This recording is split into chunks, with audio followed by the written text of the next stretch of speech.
Well, the baby is back from the shop. Let's take a look at our decklid repair area.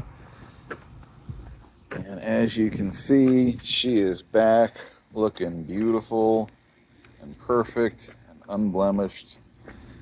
Very nice job. So you probably heard, if you've watched any of these videos, how I talk about that I really like my cars. My cars are drivers, they're not show cars. So they're going to pick up the usual amount of dings and chips and everything like that.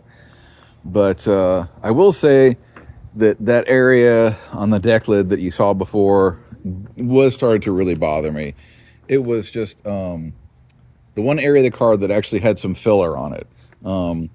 As you've heard me say, this is a Frankenstein car, so most of the exterior sheet metal has been replaced.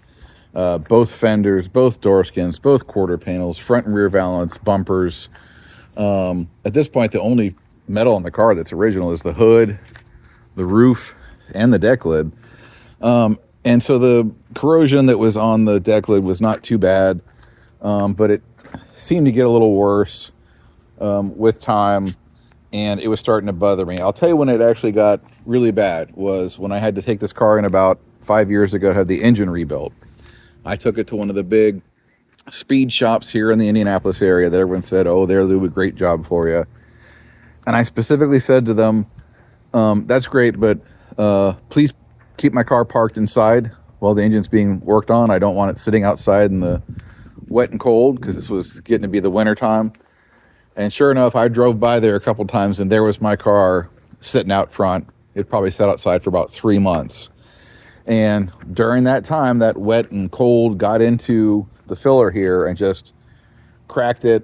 It was actually so bad that when I first picked up the car, that there was like a little bit of rust showing around the edges, and it was really bad. I kind of painted it up and just let it sit, but it bothered me just because it was such an obvious flaw in the car.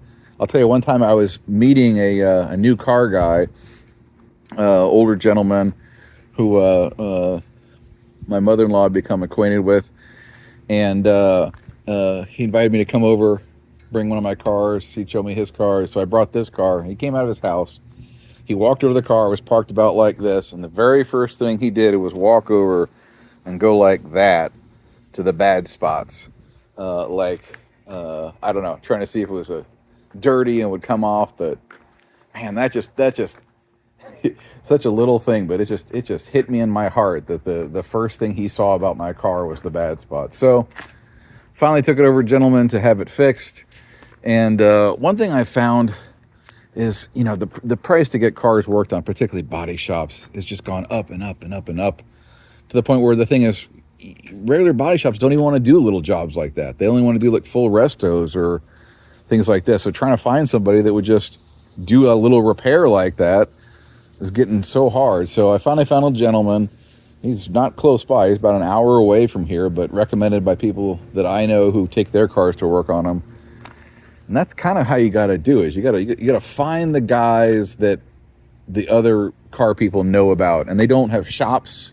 They're not professionals in the sense that, you know, they don't pay taxes. You pay them cash under the table, but they do the best work for the good prices.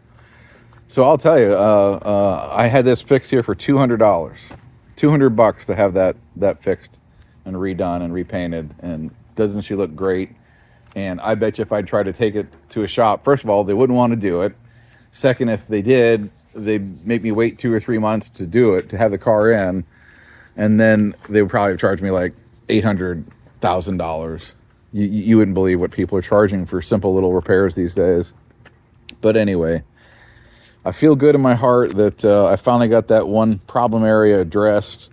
So the car's looking good again. Again, this is not a perfect car. This is a driver. This is a regular guy, classic car. That's what I'm all about.